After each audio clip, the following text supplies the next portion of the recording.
Halo, assalamualaikum warahmatullahi wabarakatuh. Lagi cari VGA gaming kencang, harga murah, main game bisa set ultra resolusi 1080p dan golongan irit daya. Anda bermimpi. Enggak dong. Ada loh, nggak percaya? Tonton aja deh videonya uyak-uyak. Video ini maksudnya. Nah, sebelum kita bahas lebih lanjut, selalu saya ingatkan nih, buat kalian yang sering nonton tapi belum pencet tombol subscribe, coba deh dipencet. Gak rugi kok, beneran. Kalian dapat pahala, saya semakin bahagia. Dan mohon doanya ya, saya bisa melewati masa-masa kritis di tahun ini. Amin.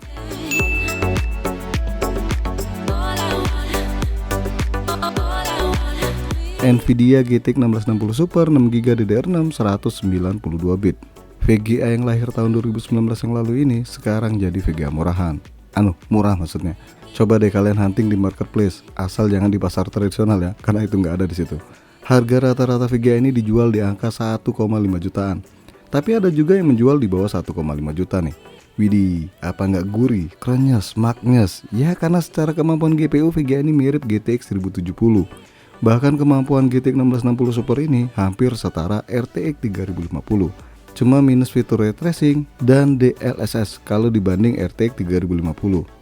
Kebutuhan daya per supply minimal cuma 300 watt nih dengan konektor 1x8 pin dan TDP 125 watt. Wow, makin menarik bukan? Satu hal yang harus diingat, harga yang murah itu ada alasannya ya. Besar kemungkinan VGA ini bekas macul alias nambang. Tapi nggak semua VGA bekas macul itu jelek. Ada juga yang masih aman dipakai buat bergaming ria dan sebagainya.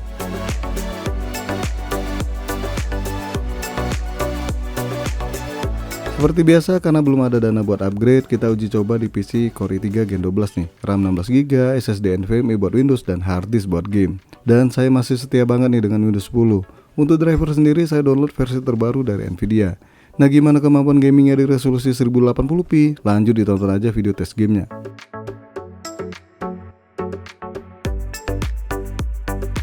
AC Valhalla. Kita mulai dengan game yang nongol 3 tahun yang lalu. Ya lumayan tua ya, tapi masih cukup bisa buat jadi bahan uji coba. Semua settingan kita mainkan nih, hasilnya di settingan ultra alias paling tinggi masih dapat skor yang luar biasa nih. Frame rate-nya mencapai 51 fps, minimalnya hanya 34 fps. Cakep.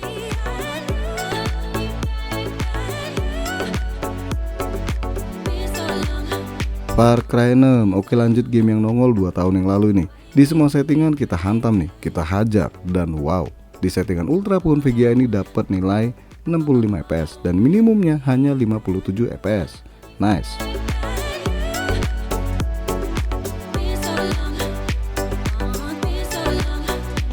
Forza Horizon 5.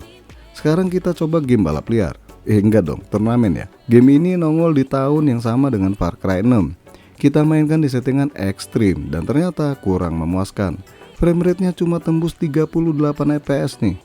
Ya not bad sih. Pakai Inggris sedikit ya, biar keren.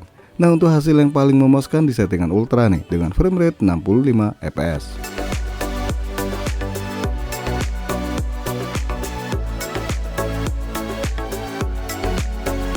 GTA 5, game tua satu ini bukan game kaleng-kaleng.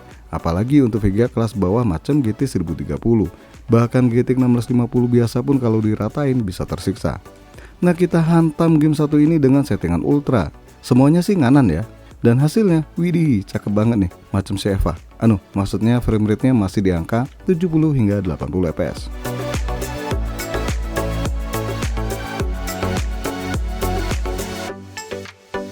God of War, game yang gak baru-baru banget ini ternyata kalau di settingan ultra, VGA ini menyerah. Memang masih dapat ya frame rate di angka 30 hingga 40 fps. Tapi kadang-kadang jatuh di bawah 30 fps. Namanya jatuh itu atit loh, makanya settingan paling memuaskan hanya di high maksudnya. Dengan frame rate di angka 50 hingga 70 fps.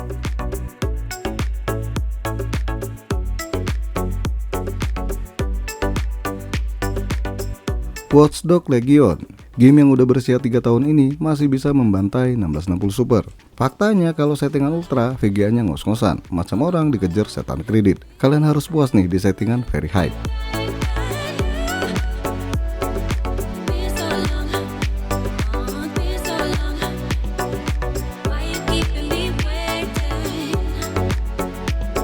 Resident Evil 4 Remake.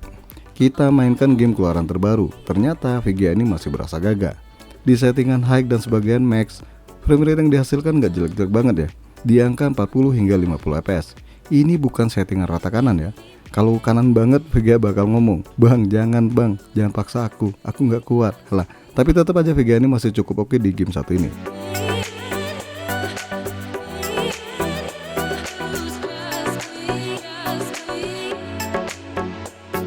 The Last of Us.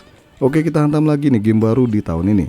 Di game ini kalian harus puas dengan settingan medium. Ya maklum, ini game butuh VRAM rada lumayan. Jadi VRAM 6GB harus puas di settingan medium. Dan di settingan ini frame rate-nya masih cukup baik nih di angka 40 hingga 50 fps.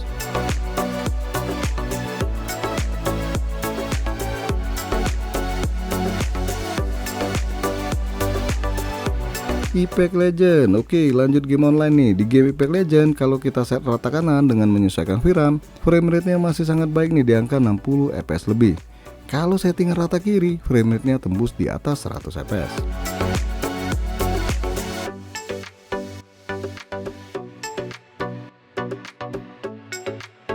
PUBG di settingan Ultra DirectX 12, ternyata VGA ini masih bisa main game PUBG dengan nilai frame rate di atas 100 fps. Widih, cakep nih. Nah, gimana kalau settingan low? Frame rate-nya tembus di atas 200 fps lebih. Wow.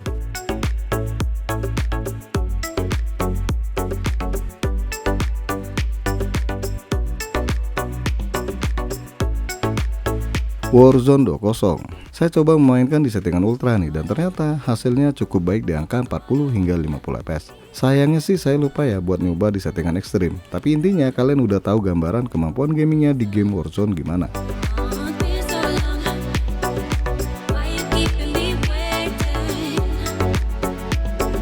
Genshin Impact, salah satu game yang sering banget update nih. Makin kesini spek yang diminta makin tinggi nih. Tapi tenang ya, untuk VGA sekelas 1660 Super ini masih sangat-sangat sanggup memainkan game ini dengan nyaman di settingan High Default. Frame rate yang didapat cukup stabil di angka 60 fps. Nah, gimana nih kalau kita ratain settingannya?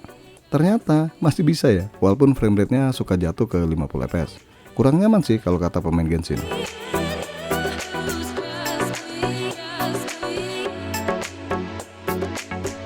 Valorant, game online satu ini mau di setting low atau high, hasilnya ya tetap kenceng. Low bisa tembus di atas 300 fps nih, kalau high masih juga di atas 200 fps. Cakep.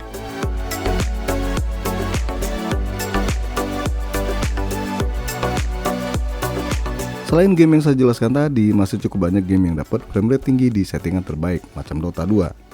Terus ada juga game Marvel Guardian Galaxy, di settingan Ultra pun masih tembus di atas 100 fps.